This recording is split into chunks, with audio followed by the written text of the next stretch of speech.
The government is proposing to raise what is known as the small claims limit for anyone who has been injured in a collision on the road.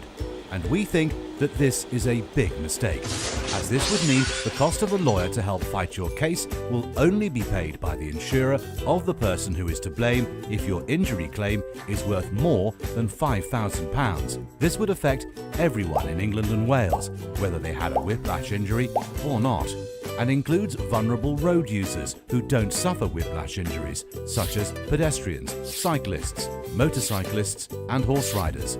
We believe the proposed reforms would deny fair legal advice and support to tens of thousands of people every year. People just like you and your family would instead have to pay for legal support in these types of claims. Legal advice is usually needed where there is an argument about who is to blame. So, what will happen if the small claims limit were raised to £5,000 as the government proposes?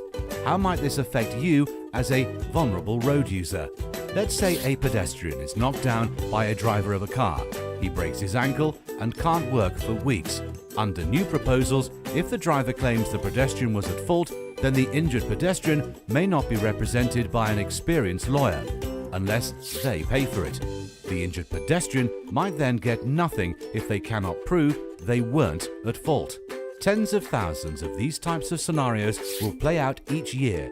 If the government's proposals to raise the small claims limit to £5,000 goes ahead as planned.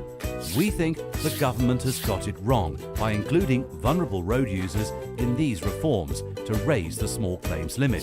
So, whether you're a motorcyclist, a cyclist, a horse rider, or just someone who walks on the pavement, these proposed changes to the law will affect you.